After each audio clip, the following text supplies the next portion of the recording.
Rav Mordechai Bennett, il était à Francfort, en Allemagne, le grand rabbin de Francfort. Je parle ici 18e siècle. Nous sommes dans le 18e siècle.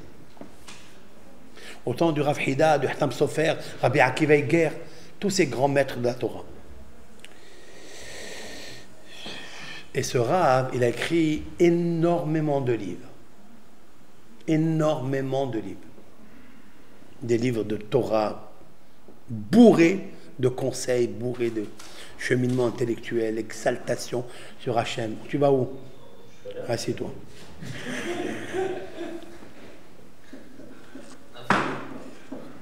Ben Bennett, Ahava Shalom, Tzaddik Yesod Olam. Un jour, un Shabbat, il dit rien à personne. Un Shabbat, il dit rien à personne.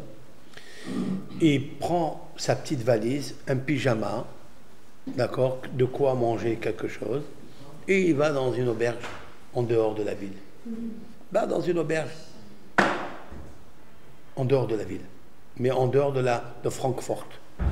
Il est parti dans un petit village, personne ne le connaît dans ce village. Il n'y avait pas beaucoup de juifs, d'accord?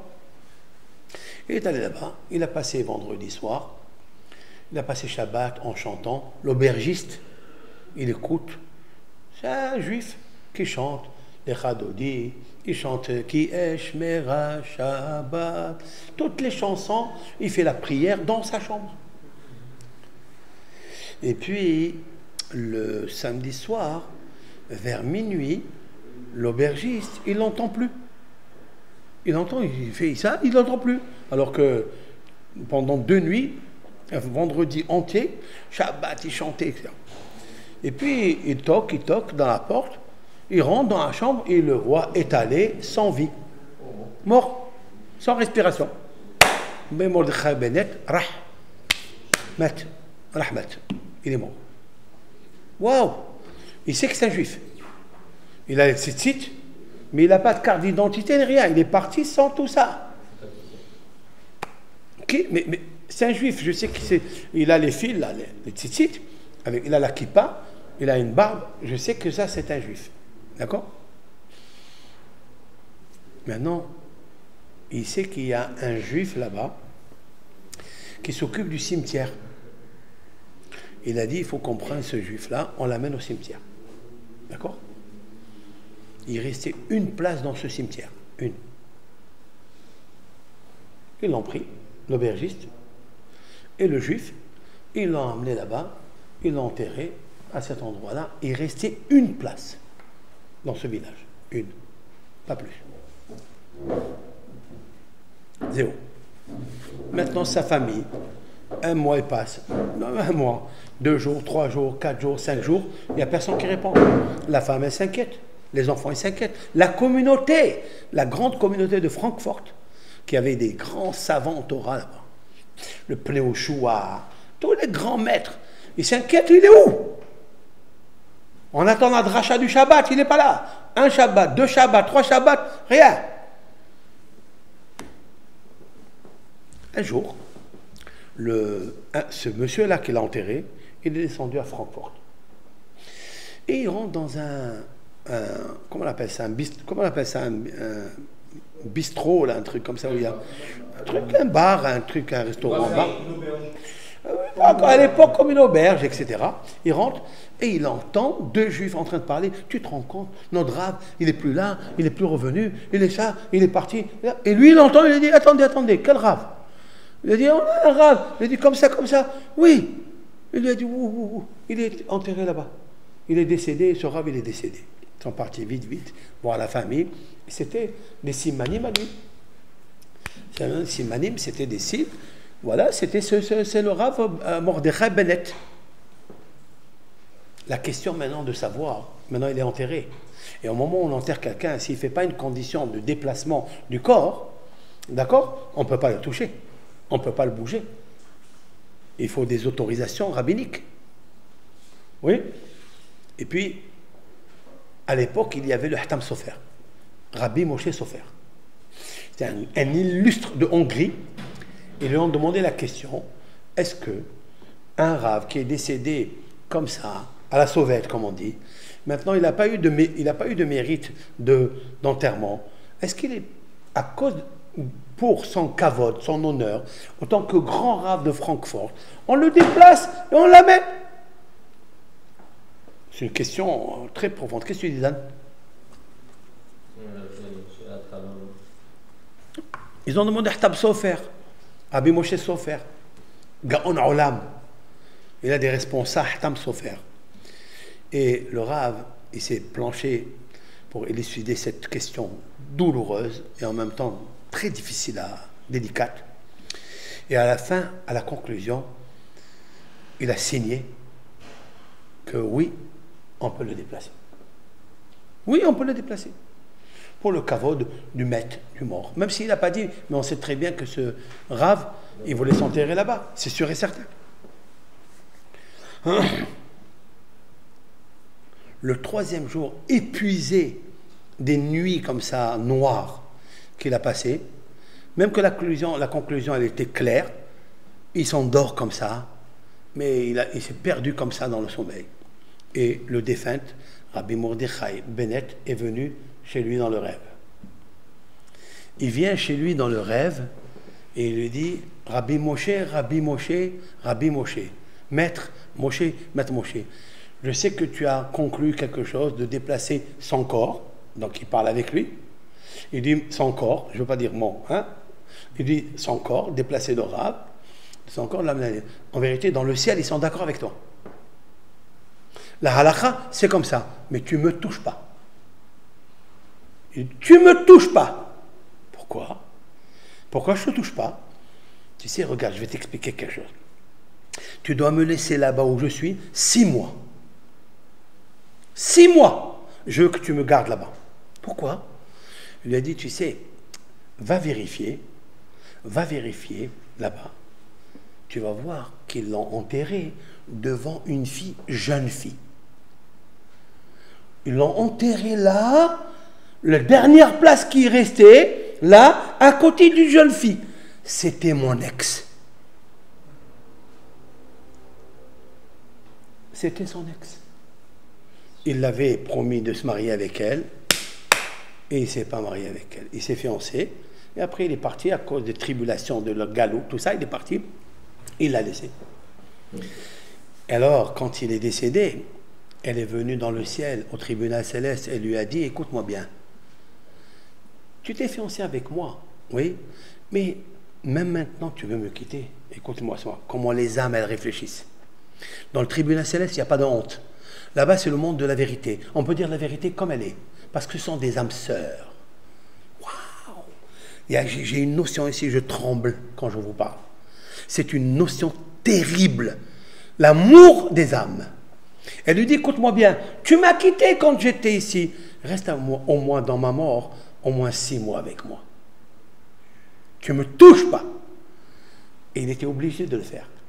Et le Hatam Sofer est devenu... Il n'a jamais entendu une chose pareille.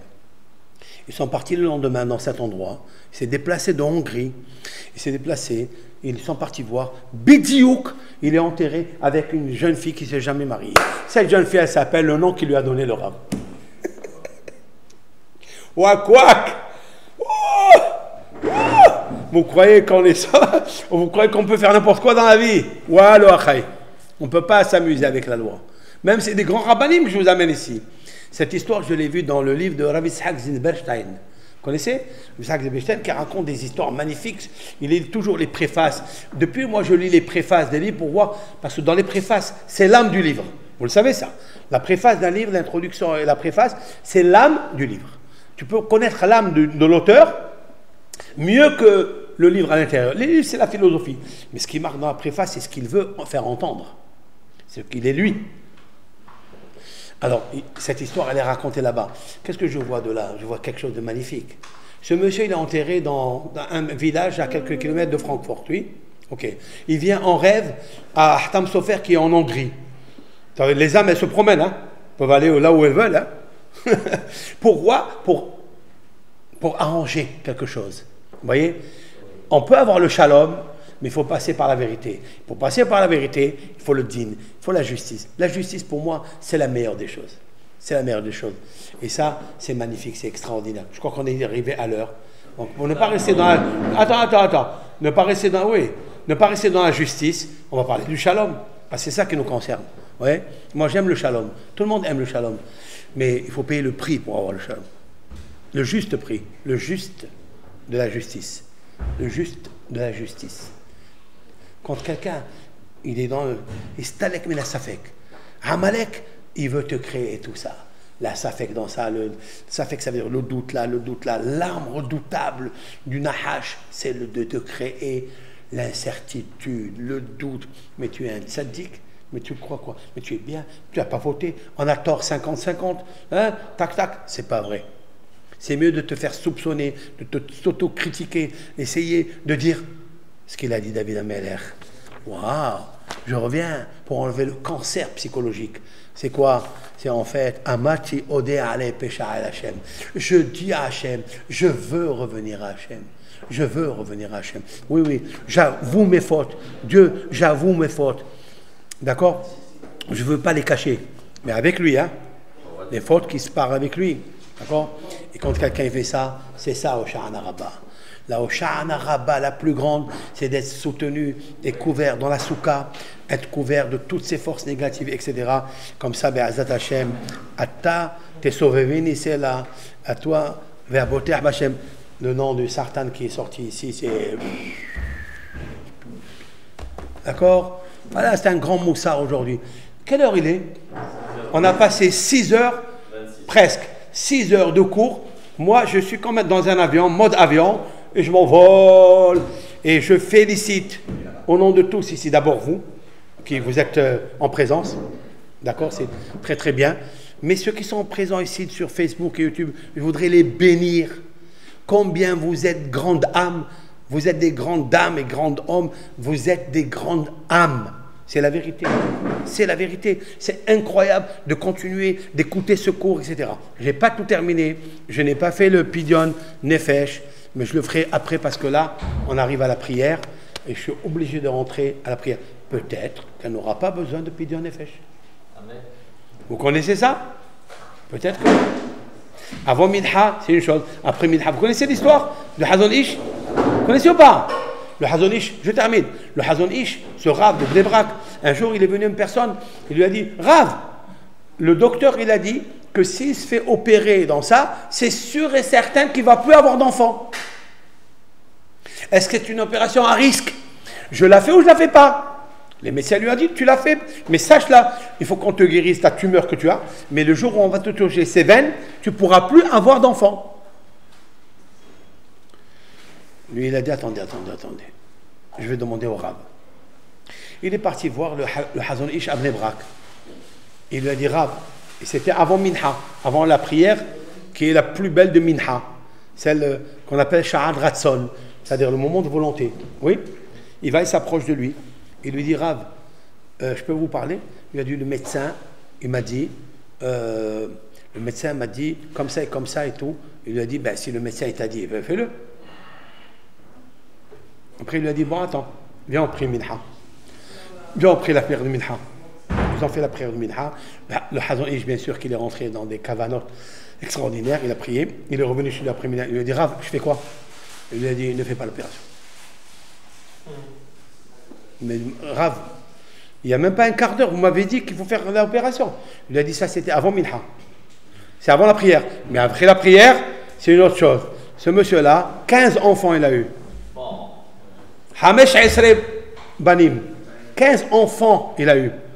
Pourquoi? Parce que tu as fait la prière, tu as fait demander à Hachem, tu as demandé à Hachem, Hatati Odiacha. Oui, Hachem, oui, j'ai fauté. Oui, j'ai fauté. Maintenant, pardonne-moi. Beaucoup il enlève, il déchire les mauvais décrets. Et il ne faut pas attendre que c'est trop tard. Il faut le faire maintenant. C'est ça au Sha'ana Rabbah. Il rassonne que Akadosh Baruch Hu il guérisse tous les malades. Que tout ce cours-là qu'on a fait, il est consacré, il est sacrifié, il est offert. Voilà. Pour tous ceux et celles qui ont besoin de tout ce qu'ils ont besoin. Voilà, tout ce qu'ils ont besoin.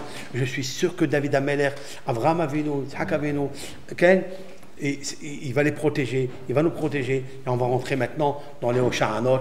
Voilà, Baruch Hashem, on n'a pas fait sieste. Ça fait 6 heures qu'on fait un cours. C'est sublime. Ça veut dire que tous les soirs, on peut faire ça, non?